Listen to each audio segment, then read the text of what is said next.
Assalamualaikum warahmatullahi wabarakatuh. Happy weekend sebelumnya. Datang lagi dan kembali lagi di channel kami bareng-bareng, yaitu EG Production From Zero to the Best. Ini kira-kira di sini ada siapa aja ya? Kita udah kedatangan ibu-ibu hebat, pekerja sosial masyarakat. Boleh diperkenalkan namanya siapa, terus dari tim apa, dan juga dari wilayah mana? Karena saya lihat kayaknya ada satu orang yang enggak kedistek di otak saya nih. Siapa ibu ini? Jadi kita perkenalan satu-satu aja kan ibu ya. Siap. Boleh dari ibu? Nama saya Yulia Pamusa. Iya. Saya bergabung di PSM dan sekarang tugas dari Dinas Sosial Mitra Dinas Sosial di wilayah Ratu Jaya. Oke. Ya. Ibu? Saya Nur Hasanah dari Kelurahan Pondok Jaya. Kemudian saya sebagai PSM dan pendamping ODA dan TPKJM juga di Pondok Jaya. Jabatannya banyak ya. Jabatannya banyak ya. Sebagai perkakak, POG2, sebagai kantor posyandu, semuanya. Motivasi. Nah kalau ini sebenarnya lebih banyak yang orang kenal ya. Cuman nggak apa-apa diperkenalkan lagi biar lebih banyak yang kenal lagi nanti. Oke, nama saya Mardiani, saya dari Pondok Jaya. Biasa dipanggil Ibu Yani, tapi yang lebih keren lagi lebih banyak yang manggil saya Mak Yani. Mak Yani. Itu lebih familiar lagi kalau dipanggil Mak Yani. Oh. Dan saya juga senang dipanggil Mak Yani gitu. Kebetulan saya juga di sini bergabung di PKK juga, di Posyandu juga. Kebetulan saya juga mitra, sama seperti teman-teman mitra di Dinas Sosial. Saya sebagai fasilitator untuk di Kelurahan Pondok Jaya. Oh, fasilitator. Ibu berarti juga ya fasilitator juga ya? Saya bukan. Oh, saya bukan. PSM, saya di bidang kesehatan. Oh, bidang kesehatan ya. Kalau ibu merangkap apa gimana? Fasilitator Iya, juga. Fasilitator juga. PKK juga, Posyandu juga, WPA juga. Sebagai perkenalan juga saya juga fasilitator sama Ajija dari keremajaan ya. Di ibu udah tahu ya. Gak mau ke Pick R berarti ya? Masuk Pick R nggak? Masuknya ke Pick R karena genre yang kerjasama dengan Pick R. Gitu. Terus juga nanti juga kalau bisa kita bareng-bareng untuk pencegahan stunting sih. Langsung aja ke topiknya.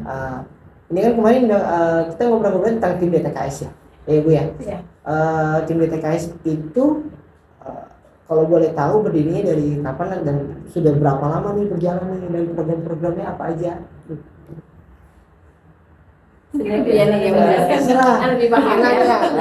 Jadi sebenarnya gini, DTKS itu data terpadu kesejahteraan sosial, itu adalah data yang memang ada di Dinas Sosial yang mengacu untuk sebagai keluarga penerima bantuan sosial.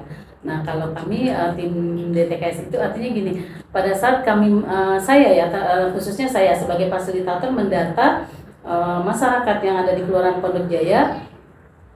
Mungkin buat saya itu kalau untuk satu kelurahan itu teramat luas dan terlalu panjang gitu kan. Jadi saya meminta bantuan kepada teman-teman di masing-masing RW. Kebetulan tim kita nggak hadir sini. Jadi yang hadir ini hanya pekerja intinya aja gitu ya.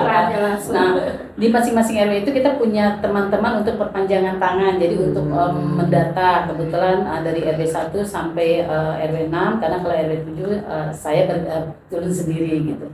Jadi mendata masyarakat memang yang sudah dan belum terdaftar di DTKS. Artinya gini, bagi yang belum terdaftar di DTKS artinya mereka itu kan belum pernah dan belum bisa juga untuk mendapatkan bantuan karena memang tidak terdaftar di DTKS. Nah untuk yang terdaftar di DTKS itu sendiri kita harus adanya yang namanya verifikasi dan validasi data. Jadi diupdate lagi gitu. Yang tadinya memang mereka kategori tidak mampu di DTKS, apakah saat ini mereka masih termasuk keluarga tidak mampu atau memang sekarang sudah mampu, jadi divalidasi lagi. Nah kita turun ke lapangan itu kita biasanya bikin jadwal nih, ini minggu ini kita mau di RW mana gitu kan. Nah nanti kita perbantuan tuh dari RW 1 sampai RW 6 kita satu tim turun, nanti kita mendata gitu. Nah nanti berikutnya seperti itu untuk RW-RW lain gitu. Jadi ada kegiatan yang dua pekerjaan yang memang harus dilaksanakan, yaitu memasukkan atau mengusulkan bagi warga yang belum terdaftar di DTKS dan memverifikasi dan memvalidasi warga yang sudah terdaftar di DTKS. Oh, jadi terupdate-nya per tahun atau gimana? Kalau update sih nggak per tahun sih, cuma jadi kita memang sebenarnya sih sesuai kebutuhan aja. Jadi pada saat kita turun nih di wilayah di satu RW gitu kan, terus kita memvalidasi, oh iya nama si A dia kan pernah dapat bantuan gitu kan, terus kemudian bantuannya itu terhenti gitu kan, terhenti gitu, pasti kan mereka, Bu kenapa bantuan saya terhenti kok, kita tidak dapat bantuan lagi. Nah nanti kita verifikasi dan validasi data lagi, kalau memang masih masuk dalam kategori masyarakat miskin atau sangat miskin, itu nanti kita usulkan lagi untuk jenis bantuannya. Oke,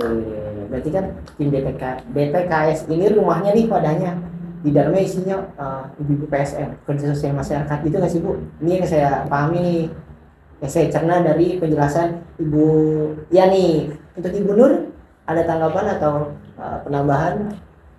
Jadi kalau berbagi itu di tim DTKS itu PSM enggak semuanya sih. Jadi kalau DTKS itu kan data terpadu kesejahteraan sosial di bidang ekonomi sosial. Nah itu yang ditangani oleh Bu Yani ya.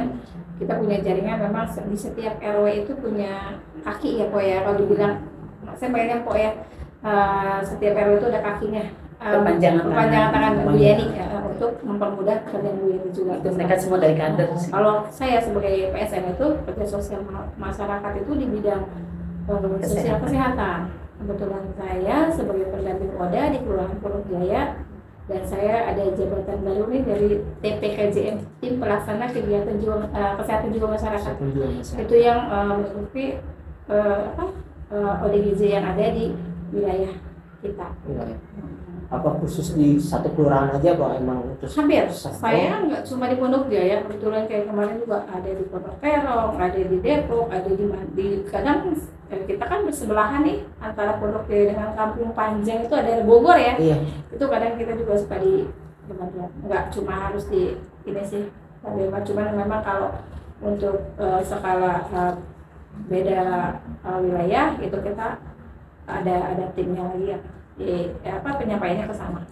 Perihal tentang kesehatan jiwa masyarakat ODGJ ya, semua ditangani oleh Ibu Nur. Mak Nur atau Ibu Nur ya? Kan ini apa aja? Ada manggil emak, ada manggil empok. Ini kan kalau dari Ibu kan, Ibu dari Ratu Jaya ya? Iya. Beda wilayah. Apa memang di lapangan atau di setiap stakeholder yang ada ikut kaitannya di setiap itu atau gimana Bu? Kalau saya lebih koordinasinya ke Pak RW. Oh, PRW. Nanti dari Pak RW itu mereka ke Pak RT. Nah di situ dilibatkan kader. Oke. Kita turun lapangan bareng-bareng. Berarti kan udah saling kenal nih ya? Udah saling kenal. Berapa tahun ya kita kenal ya? 2016. Dari 2016 lumayan lama berarti Bu ya? Lebih dari 2 tahun 3 tahun. Ini bukan 16. Awal kita belum dekat banget, masih saya hello aja itu Mas. Oh berarti kenalnya 2016, Iya. akrabnya seberjalannya Iya. kerja di lapangan kayak gitu ya? Ketemu lagi. Dia ada job, ketemu dia akhirnya kita klik dan sampai sekarang itu. Chemistry ada. Biar nggak kaku-kaku banget, kita juga nggak agak cooling down juga ya.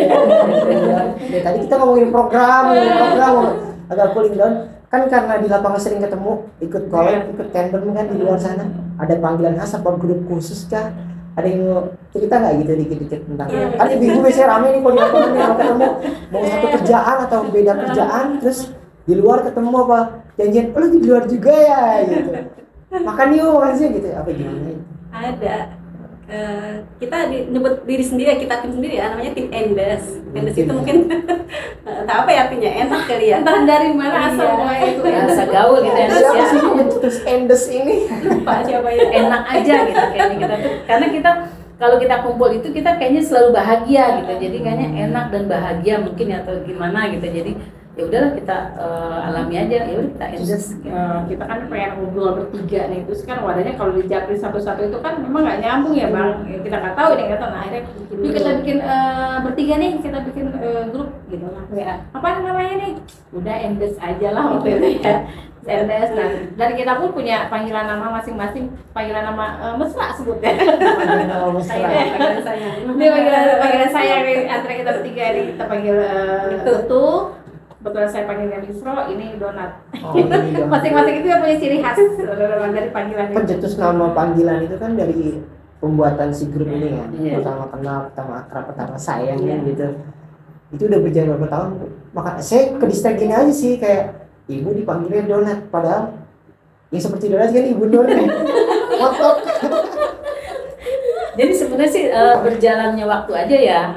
Kebetulan memang kita kan awal kenal itu kita di satu komunitas ya. Iya. Mungkin komunitas itu sampai saat ini juga masih berdiri, masih terkenal. Kita dulu berawal itu di komunitas Info Depok. Kebetulan kita waktu itu ada di Korwil Cipayung ya, kecamatan gitu. Nah terus karena kita satu sama lain sering ngobrol gitu kan, sering bercanda-bercanda, kayaknya kok kita dapat gitu chemistry-nya gitu.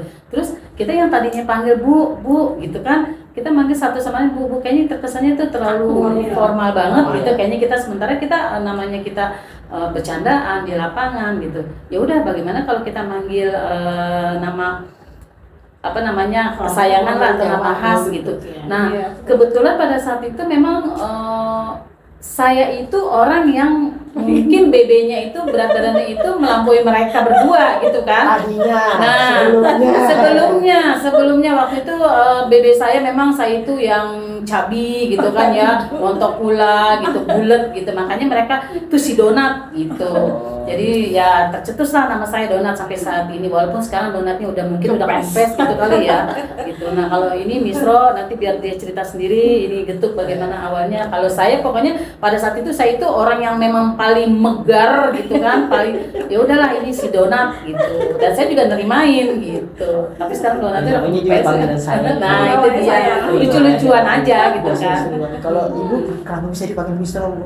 Awal mulanya dipanggil Misro itu kebetulan saya dulu kecil kan, panjang gitu. Panjang juga enggak banget ya panggilnya, terus entah kenapa terus ini kecil tapi keras nih gitu. Terus manis pula gitu, manis pula. Terus kalau dia kan gini, ini kecil ya badannya tapi badannya keras gitu kan. Coba deh kayak singkong deh gitu. Ya udah panggil aja tuh si Misro tuh agak manis dikit dah. Misro kan amis di jeruk. Itu buat kami bertiga ya. Terus kebetulan ini kita namain Getuk karena apa? Waktu dia pulang ke Jawa ya. Coba boleh ceritain dulu. Ibu kalau ibu kenapa dinamain gitu? Ya, saya orang Jawa kan. Makanan khas Jawa tuh apa? Saya bilang, ya getuk kali ya, saya bilang gitu. Kemudian saya pada itu membawa getuk goreng dari Purwokerto. Ya itu. Udah, ini aja getuk saya bilang gitu. Getuk goreng. Kan ciri khas Jawa, makanan yang paling gini banget gitu. Dari Info Depok awal-mulanya. Awalnya iya. Ada satu teman kita cuma udah keluar bagian, itu kita pakai combro. Iya. Dia sudah keluar. Itu nih Bu, kalau misalkan sama Mbak ini digabungin, terus taruh di gerobak, laku Bu. Terima kasih. Ada donat. Makanan nasional itu sebenarnya. Ada donatnya, ada misronya, ada combro, ada getuk. Jadi kan biar cooling down aja. Terus balik lagi ke tentang program dan kerja ibu di lapangan kan ya, kan beda kelurahan. Kira-kira selama ini, selama seberjalannya pekerjaan ibu di lapangan ya, ada nggak sih kayak, nih program ini kok belum berjalan nih, kayak unek-unek bahasa kita mungkin, dan ada keinginan nggak untuk di wilayah ibu sendiri kayak tentang kesehatan jiwa masyarakatnya, tentang bantuannya, terus juga nanti ibu tentang Ratu Jaya bagaimana program yang sudah berjalan gimana? Ada nggak sih unek-unek kayak nggak apa diomongin kayak nih bantuan sebenarnya ini nggak saya banget, kayak ada yang nggak tepat apa gimana kalau perihal bantuan bagaimana sebenarnya ibu pengen buat bantu apa gimana, terus juga untuk kesehatan jiwa masyarakat ih banyak loh ternyata udah jadi P3 atau udah di jalan tapi harusnya dia harusnya ini kendala-kendala mungkin lah gitu dah bahasanya. Mungkin untuk segi kesehatan dulu ya. Kesehatan jiwa masyarakat silakan ibu. Kebetulan saya juga kan terdamping ada orang dengan HIV/AIDS itu di saya perwakilan dari Kelurahan Pondok Jaya, dan kebetulan banget ini semakin tahun bertambah. Ini sekarang di Pondok Jaya saya udah tambah 2 di tahun 2024 ya. Kita dari awal mulai cuma 7, sekarang 9 itu yang memang sudah meninggal 1 di RW 05. Gitu. Itu rata-rata memang yang penderita itu LGBT, ada waria juga, ada memang pasangan suami istri, ada seperti itu. Dan saya juga mencakupnya bukan cuma di Pondok Jaya, yang saya dampingi itu ada dari Ratu Jaya, ada dari Batu Jaya, Jangan nangis. Pancoran Mas, sama Cipayu. Kita memang ada lima apa? Ada 5 pendamping. Dan memang yang banyak yang saya temui di Pondok Jaya ini kebanyakan anak muda, usia 22 tahun. Aduh, sangat sayang ya. Kadang bukan cuma kan ada orang rata-rata pindahan gitu, ternyata bukan. Dan Asli. yang saya temui mana ini orang asli sini, asli sini. Itu yang memang kita belum, mereka memang belum over status untuk keluarganya pun belum. Itu yang jadi kendala saya. Di saat keluarganya nanya ke saya, dia bilang, Bu, anak saya sakitnya kok minum obatnya nggak sembuh-sembuh ya, nggak sampai berapa tahun gitu. Karena saya dia open status dengan ibunya itu dia punya TB. Seperti itu. Sangat disayangkan itu rata-rata remaja gitu kan, terus pemuda juga, padahal usia produktif banget itu. Kalau produktifannya dimainkan lagi, di mindset lagi biar lebih ke edukatif, program-program yang mereka padahal lebih bagus sih. Kalau untuk dari bantuan sosial gitu. Kalau untuk bansos sendiri, jujur ya, penerima bantuan di Pondok Jaya ini per tahun 2022 ini pernah menurun ya, menurun data realnya itu yang tadinya sekitaran 1.603 di tahun 2020, awal 2022 itu menurun menjadi 1.475, menurun. Kemudian karena memang kita verifikasi dan validasi lagi, kita mengajukan lagi untuk warga-warga yang memang dia terdaftar di DTKS dan dia pernah menerima kartu kartu bantuan yang dari pemerintah, tetapi tidak pernah mendapatkan bantuan, kan kita validasi lagi, kita pengajuan lagi, akhirnya bertambah lagi. Kemarin di tahun 2023 pertengahan itu ada penambahan sekitar 199 KPM penambahan. Jadi total semuanya itu sekarang di tahun 2023 akhir kemarin kita jumlah penerima bantuan ya sekelurahan Pondok Jaya itu sekarang sekitar 1.600 lagi ya, kembali lagi 1.600 sekian lah gitu. Jadi yang tadinya awalnya 1.603 kemudian menurun jadi 1.475. Nah kemarin itu sempat ada peningkatan lagi dari yang penambahan dari 199 itu. Sekarang penerima bantuan yang ada di Pondok Jaya itu baik itu PKH atau BPNT itu semua total, tapi enggak sih, lebih khususnya ke BPNT ya. Total BPNT itu kita ada 1.600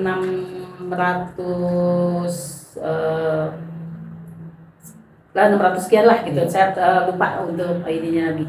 Nah itu ada peningkatan, jadi sempat ada penurunan dan kemudian kita usulkan kembali, jadi ada peningkatan. Nah untuk penurunan itu sendiri kemarin memang kita ada perbaikan data dari Dinas Sosial, ada Kementerian Sosial itu, di mana cakupannya yang keluar dari DTKS itu terindikasi mereka itu keluarga dari pekerja penerima upah provinsi, kemudian ada yang sebagai keluarga pemilik usaha, kemudian juga ada yang dari pensiunan TNI atau Polri ya, dan atau juga ada juga yang pensiunan sipil, kemudian ada juga yang masih aktif TNI, Polri dan ASN itu. Tetapi kenyataan di lapangan setelah kita turun ke lapangan ya, dengan adanya verifikasi BPK temuan itu ternyata tidak semua yang dinonaktifkan DTKS-nya oleh Kementerian Sosial itu terbukti sebagai terindikasi yang tadi saya sebutkan gitu. Jadi nggak semuanya. Jadi di situ kita setelah kita verifikasi program BPK itu ada sanggahan juga bahwa mereka bukan dari keluarga pemilik usaha, bukan pula dari pensiunan TNI Polri atau ASN gitu, ada juga. Nah itu berarti data yang dinonaktifkan itu kembali kita usulkan kembali yang memang ada sanggahan gitu, makanya kan bertambah lagi. Kalau dari ibu itu saya Iya. aja ya. Kalau sekarang kan lagi boomingnya itu yang kisnya non aktif ya mas. Iya. Nah dari situ juga kan kita diarahkan dari puskesmas. Kan kebanyakan mereka kan berobat ke puskesmas. Setelah dicek non aktif lalu diarahkan dari puskesmas ke kita gitu. Nah setelah dicek DTKS-nya itu terindikasi ada yang satu keluarganya terindikasi gaji UMR, PNS. Dari situ kita arahkan lagi, kita verifikasi lagi. Berarti hampir sama problemnya. Ya, karena berpengaruh. Karena kalau DTKS itu dinonaktifkan, itu berpengaruhnya bukan cuma hanya di bantuan sosial ekonomi aja, tetapi di segi kesehatan dan pendidikan pun berpengaruh gitu. Karena memang DTKS-nya sudah tidak aktif atau nonaktif. Artinya semua jenis bantuan itu terhenti, gitu. Baik di bidang kesehatan, ekonomi, sosial ekonominya, pendidikannya itu terhenti. Ini kalau menurut kita kan kita wawancara dulu nih gitu, pekerjaannya apa, bla bla bla dan lain sebagainya. Kalau emang mereka kita secara kasat mata ya, kayaknya mampu nih untuk keluarga cuma sekian, tapi perlu kita verifikasi lagi. Kalau memang mereka nggak layak untuk masuk DTKS, ya kita arahkan buat KIS yang berbayar, PPP namanya ya. Dan Alhamdulillah sih terima mereka. Dan kalau saya juga kan kebetulan pendamping ODA saya dan ODGJ saya itu mereka yang belum masuk DTKS, karena kalau di ODGJ itu terkendala dengan dia tidak memiliki identitas. Karena kan kalau orang ODGJ itu kalau untuk rekam ektp itu agak sulit. Ya. Sedangkan memang ekonomi mereka rata-rata itu di bawah banget. Saya mau mendaftarkan untuk masuk DTKS pun tidak bisa, karena memang syaratnya harus memiliki identitas. IKTP terutama ya. Dan alhamdulillah sih yang kayak pendamping ODA yang pasien ODA itu alhamdulillah kemarin sudah masuk ya Bu ya. Ketua tes kerja saya sendiri itu alhamdulillah sudah memiliki BPNT. Karena saya ajukan setiap ODGJ dan ODA saya yang belum memiliki bantuan sosial, itu kan saya akan ajukan ke Bu Madiani. Walaupun pendamping saya bukan cuma di Kelurahan Pondok Jaya, kayak kemarin dia tidak memiliki BPJS. Pasien ODA saya itu lagi berobat di RSUD karena baru ada temuan baru ya, itu Rawatu Jaya dan tidak memiliki bantuan, ya kita opernya ke Bu Julia. Oh, opernya ke Bu Julia. Ya, karena saya mendampingi itu bukan cuma ada di Kelurahan Pondok Jaya, sekecamatan Cipayung. Jadi mereka yang, Bu, saya belum memiliki, ada di Pondok Peran juga. Saya punya SRT juga, alhamdulillah. SRT se-Cipayung itu kita kenal semua. Jadi kita punya, saya nanya, Bang, nih ada ODA gua belum memiliki BPJS, tolong dong, dia juga belum punya BPNT atau PKH, tolong Bang dimasukin. Alhamdulillah, mereka langsung care dari petugas RT itu cepat tanggapnya. Alhamdulillah mereka, ini udah diproses kisnya, alhamdulillah udah jadi. Yang untuk kami sebagai pendamping ODA ataupun ODGJ itu yang diperlukan ya utamanya itu jaminan kesehatan, karena memang yang harus rutin tiap bulan mereka ambil obat yang harus berobat saya.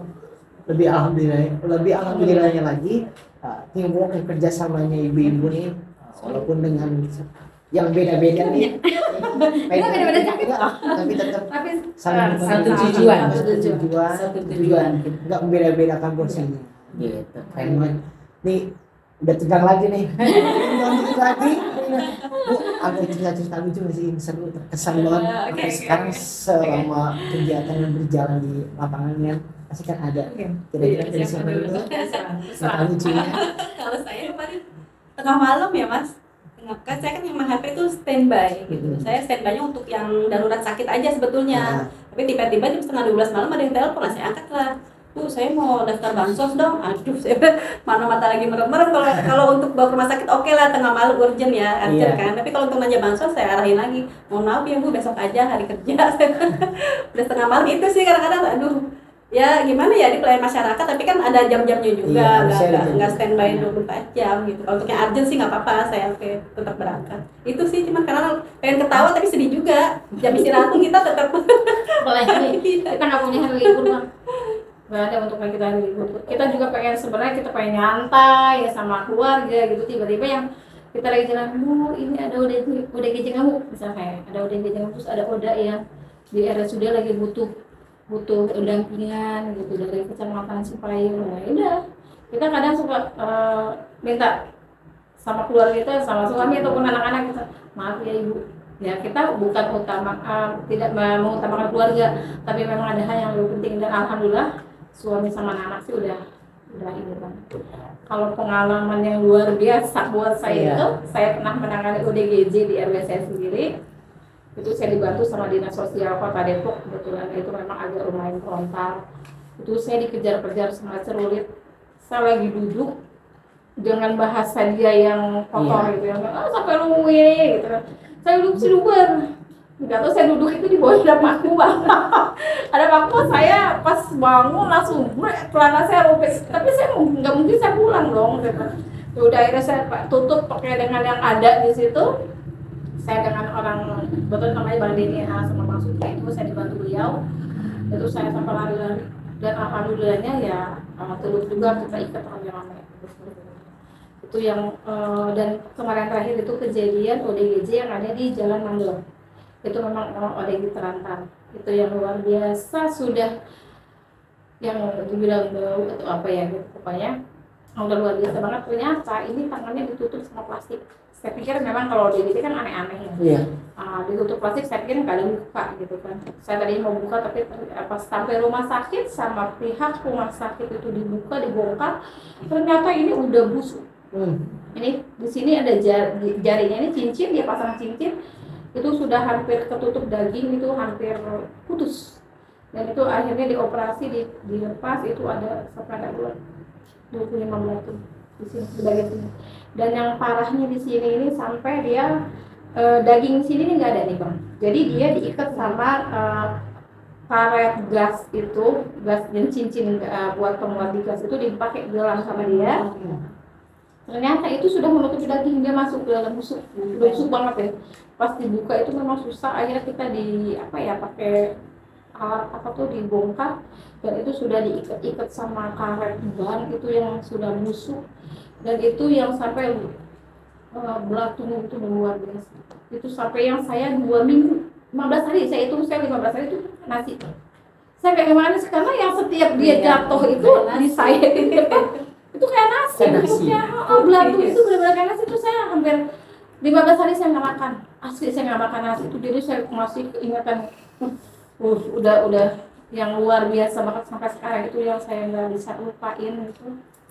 Dan dia sampai ikat sama rantai dia sendiri. Itu memang saya mandi juga bang. Saya yang mandiin di rumah sakit sama suster bareng, itu saya bersihin semua sampai yang kuku-kukunya itu.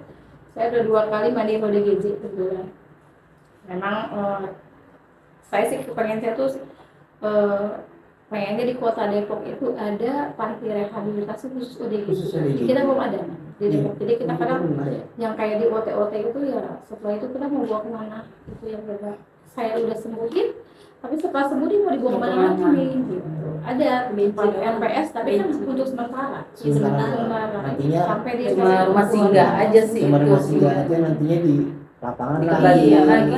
Pengennya kita Depok pengennya kita Depok tuh punya panti rehabilitasi khusus yang benar-benar ODGJ yang terlantar. Pengennya seperti itu. Entah kapan, saya juga belum tahu. Semoga Yang cita-citanya pengen banget gitu. terlaksana. Pengen banget. Kalau dari Ibu ya, Kalau saya sih untuk pengalaman-pengalaman yang lucu sih kayaknya nggak ada ya. Cuma mungkin ini aja sih, apa ya, kalau saya bilang kalau dibilang masyarakat tuh berpendapat gini, katanya kalau mau ketemu saya itu kata sulit gitu kan. Kalau mau ketemu saya itu katanya susah. Karena memang saya adanya di lapangan gitu kan. Makanya mungkin bagi masyarakat yang ingin bertemu saya itu benar-benar ya datang ke rumah saya itu di jam-jam yang memang kita itu masih sibuk ngurus rumah tangga gitu kan. Sekitaran jam 6 gitu ya. Jam 6 itu kita yang masih pakai berdasteran, masih di dapur gitu, karena memang kewajiban kita ya sebagai ibu rumah tangga. Itu ada warga yang datang hanya untuk ketemu, untuk minta penjelasan atau segala macam lah. Tapi mereka bilang, maaf ya saya datang pagi-pagi karena kalau siang ibu udah nggak ada, udah berangkat gitu. Ataupun juga mereka yang datangnya malam gitu kan, kisaran jam 7 sampai jam 9 itu karena mereka pikir kalau jam segini ibu sudah ada di rumah gitu. Jadi saya pikir gini, waduh sampai segitunya ya dari pagi mereka mengejar saya untuk bisa ketemu ataupun malam gitu, karena mereka pikir kalau siang itu kan saya ada di lapangan mungkin agak sulit buat ketemu. Jadi itu aja sih saya bilang, wah ini kita lebih sibuk dari dokter buka praktek gitu. Kita kan bukan 24 jam 7 hari gitu. Mungkin bagi saya mah itu 24 jam itu satu hari itu buat kita kurang gitu untuk apa ya, melayani masyarakat ya. Bagi kita mungkin kalau ada waktu yang bisa ditambahkan satu hari itu lebih dari 24 jam mungkin ada jeda juga untuk kita gitu. Itu aja sih. Pekerja sosial masyarakat ibaratkan itu sebagai penyambung mereka, penyambung bidang mereka, pendengar. Jadi pendengar gak cuma caleg-calegnya sekali lagi. Bahkan dari ibu-ibu ini nih awalnya step pertamanya ibu-ibu kader, ibu PKK yang di dalam dinasnya, di setiap kerjanya baru ke orang-orang atas, kan biasanya seperti itu. Itu kan udah cooling down ya. Tapi kita ada cerita aneh nih Bang di kemarin itu agak-agak horor sedikit ya. Waktu saya mendata di RW 1, RT 7 RW 1. Pengalaman agak-agak horor. Belum lama itu Bang, di Desember ya? Iya, di Desember di 2000 berapa itu saya biasa kita turun lapangan. Kita turun lapangan. Memang kebetulan itu di bawah Raden Sumbing gitu. Pinggiran Kali Ciliwung gitu. Waktu itu hari Senin ya. Kita ngedata di RW RT 2 RW 1 itu saya ngedata dan saya turun ke bawah di Kali Ciliwung itu pas bagian rumah Balai Rombeng itu kan sebelah ada depan rumah kan. Kebetulan saya baru ngedata di RT 221 gitu. Sebelahnya itu kan RT 7 RW 1. Nah dari RT 21 itu saya mau balik lah karena udah johor, udah selesai tugas kita. Terus ada ibu-ibu. Saya habis ngedata dari Balai Rombeng, saya mau balik muter, terus ada ibu-ibu berdiri itu Bang. Neng, kapan rumah saya mau didata gitu kan. Terus saya bilang, oh besok ya Nek saya data. Sekarang RW 1 dulu nih, RW 2, RT 2 RW 1 dulu ya Nek, besok rumah nenek saya datengin, saya bilang gitu. Oh iya makasih. Terus saya masih jalan, saya masih sesat. Dia sambil lewat, Nek jangan lupa ya, iya Nek, iya besok Nek. Nah selesai kan saya pulang, itu saya pikir memang besoknya jatah lah RT 7 RW 1 saya datang. Kita ke wilayah yang sini. Yang memang saya sudah janji ya. Itu tengah bolong kayaknya jam 12 itu siang loh Bang itu. Nah terus kita turun, udah di bagian bawah nih, saya udah punya janji sama si nenek gitu kan. Saya punya janji nih mau data dia gitu. Nah terus Bu Yani di sebelah, terus saya ke bawah sama Bu Tuti gitu. Ya Bu, kemarin nih si nenek minta didata gitu. Udah kan saya, Assalamualaikum. Terus, iya Bu, keluarlah anaknya. Terus saya tanya-tanya, kebetulan saya bagian foto ya, dokumentasi, teman saya nanya-nanya terus sekali gini, Bu, Bu si nenek kemana? Saya bilang gitu. Terus kata nenek mana ya Bu? Ada nih nenek kemarin berdiri di sini pakai baju putih, rambutnya putih segini. Saya bilang, ini nih dirinya di tembok sini nih gitu. Kemarin nanya sama saya, dia minta didata. Saya bilang gitu. Sekarang saya janji nih, ibu saya udah nggak ada Bu. Ibu saya udah meninggal. Udah hampir 10 tahun ya, kata dia. Udah lama ibu saya. Astagfirullahaladzim, saya bilang gitu. Yang benar saya bilang, iya ini di sini. Iya Bu, memang ibu saya seringnya berdiri di sini menghadap jalan gitu kan. Ibu saya dia berdiri di sini Bu, memang. Iya kemarin ini kan fotonya. Iya ini dia. Saya dikasih tunjuk sama anak gitu. Ini Bu foto ibu saya. Iya ini kemarin berdiri di sini, dia nanya saya. Lah terus itu kemarin siapa? Saya bilang gitu. Terus saya berdua Bu Marfuah kebetulan Bu Ecing. Kamu tahu nggak? Saya bilang, kamu tahu ya kemarin ibu nanya. Iya tapi saya kayak dengar aku agak-agak dengar Bu, tapi aku nggak lihat orangnya, cuma dengar kamu ngomong sama orang, tapi aku nggak lihat orangnya gitu. Jadi ibu doang yang melihat. Gitu. Itu yang jam 12 Bang, jam 12 gitu. Saya bilang astagfirullahaladzim, seumur hidup saya ngedata berpuluh-puluh tahun baru kali ini saya nemuin kayak begini. Ini benar-benar nyata gitu, saya ngelihat orang ternyata memang orang itu udah nggak ada. Kebetulan memang dia dulu pernah dapat suaminya BPNT, terus karena suaminya meninggal ke istrinya sempat terputus gitu. Nggak jatuh ke istrinya, mungkin saya juga nggak tahu kenapa ya gitu. Ya Allah, kenapa saya harus ditemuin sama ibu-ibu itu di hari itu. Pokoknya saya dalam seminggu itu saya memang ada agak-agak aneh gitu. Terus dibilang teman saya pucat lah segala macam, tapi saya enggak pucat, saya sehat saya bilang. Tapi yang saya temuin itu kamu benar-benar ngobrol sama si nenek. Ternyata nenek itu yang belum meninggal puluhan tahun gitu. Saya bilang subhanallah, ya Allah, ada apa gitu. Mereka tuh kenapa sampai ditemui dengan saya gitu, apa mau ada yang disampaikan atau apa. Cuma saya bilang, saya duduk langsung, saya ngelosok di warung tuh, saya gini, itu benar dikasih. Tapi itu benar dikasih kok. Ya kemarin ya langsung, nah iya orang saya nanya, dia yang nanya, saya juga nanya, saya punya janji, makanya saya datang, saya bilang gitu. Ya sudah, saya bilang berarti memang Allah lagi kasih yang luar biasa gitu kan. Berarti kan dia cuma yang kasat mata pun butuh PSM. Seperti itu makanya pakai. Butuh PSM juga yang belum jadi baca. Oke, sebelum kita tutup nih ya, ada quotes khusus kayak untuk kerja sosial masyarakat di luar sana selain ibu-ibu hebat yang ada di sini, kan masih banyak ibu-ibu hebat di luar sana nih. Kita minta quotesnya dari masing-masing, gimana? Nggak apa ya? Oke. Mungkin dari Bu Yulia, silakan. Oh, Bu, Mang Yani. Atau mau gambreng dulu? Gimana, mau siapa duluan? Quotesnya buat ibu-ibu hebat di luar sana? Ya tetap semangat untuk menjadi pejuang data juga ya. Pejuang data, pelayan masyarakat tanpa kenal lelah. Tapi tetap harus memperhatikan kesehatan diri juga. Dari Ibu Donat. Ibu Donat ini Bu. Kalau untuk saya sih jangan pernah untuk menyerah, karena pengalaman pribadi saya juga alangkah alangkah beratnya hantaman-hantaman atau pukulan-pukulan yang kita terima dari luar itu yang bikin membuat saya tuh makin kuat. Yang tadinya kita sempat melemah, tapi kita bangkit, kita makin kuat, dan alhamdulillah sampai saat ini saya di posisi seperti ini. Makanya saya memberikan pesan kepada teman-teman pejuang di lapangan, baik itu pejuang data, pelayan masyarakat, kader kesehatan, untuk selalu semangat dan selalu kalau kata saya, kita bersyukur kita ada di posisi seperti ini, karena tidak mudah untuk menjadi seperti ini. Dari Ibu? Kalau saya ingin posnya jangan berpikir negatif tentang apa yang kita lihat. Saya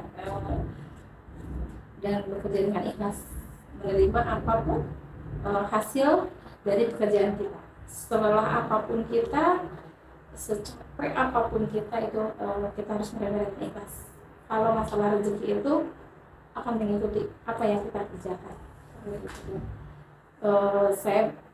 Saya menghadapi ODGJ dan atau apapun itu saya berpikir positif, karena dari hal positif itu akan berbalik ke diri kita.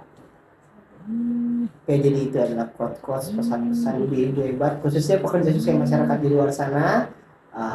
Semoga bisa diambil inspirasinya, pengalamannya dari ibu-ibu hebat ini. Jadi next ke depannya mereka juga mengingat terus nih, ke distract nih quotes dari ibu-ibu hebat ini yang ada di sini. Jadi harus ikhlas, poinnya juga harus tetap semangat, tetap rajin, tapi tetap kalau kata Bu Yulia, jaga kesehatan diri juga. Pasti itu. Oke, mungkin dari EG Production sekian, terima kasih. Wabillahi taufiq wal hidayah. Assalamualaikum warahmatullahi wabarakatuh. Terima kasih. Waalaikumsalam warahmatullahi wabarakatuh.